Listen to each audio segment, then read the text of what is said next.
Hey guys, মানুষে কয় যে বিয়ের পরে পরে বলে বাচ্চা কাচ্চা নিয়ে ভালো, তাতে বলে স্বামী স্ত্রীর মাঝখানে বলে দূরত্ব কমে যায়, আরও ভালো পাওয়া মহব্বত টান বাইরে যায়।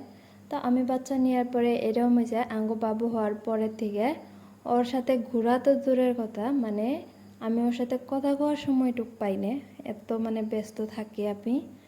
আর ব্যস্ত না থাকলেও মানে এরম হয় যে বাবু ঘুমাইলে পরে আর কথা কওয়া যায় না, নইলে ওই উঠে পড়ে, যার জন্যে কথাই কই না বাস। তো তারপরেও আজকে বহুত কষ্ট করে ঘুম বানাইছি, বানানোর পরে ওই কয় যে চলো অল্প বেড়াই হিগে, মানে আমি সাজছি আর সাজা দিয়ে ভালো লাগছে, তো কলে যে অল্প বেড়াই হি। তারপর বললাম হবো চলো যাই।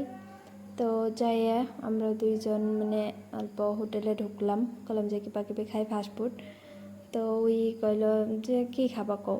তো আমি অল্প এনে বুদ্ধি খাটাইছি, কারণ ওই যাব জিমে, আর জিমে যাওয়ার আগে ওই রুটি খাবো, তো রুটি খাইলে পরে তো আমার আবার বাড়ির যা রুটি বানানো লাগবে, ওই জন্য করলাম যে তোমার যেটা পছন্দ বিরিয়ানি ওইটাই খাই, তাতে আমার কষ্টটা অল্প কম বইন থেকে যায়, রুটি বানানো লাগবে না। তো ওইটা খাইয়ে নিলাম, খাইয়া দাইয়া এখন আইলাম আমরা মিষ্টির দোকানে, কারণ মেন কারণ আছিল একটা দই নিবার জন্যে। তো আমার জন্য আমি মিঠা দই খাই, মিঠা দই নিলাম, আর আমার শাশুড়ির জন্য চুকা দই। আরও আমার আমগো বাড়ির যে পরি আছে, পরি মিঠা দইও খায় না আর টেঙা দইও খায় না, যার জন্যে ওর জন্যে চকলেট নিছি।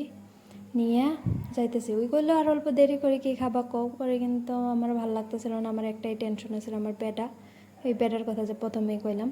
আর এই যে দেখেন আমার পেটার আইসা দেখি যে আমি ভাবছিলাম যে উঠছে নাকি উঠছে নাকি, কিন্তু আয় দেখি উঠে নাই, এত সুন্দর করে ঘুমিয়ে আছে আমার পাপ্পা। আর আজকের জন্য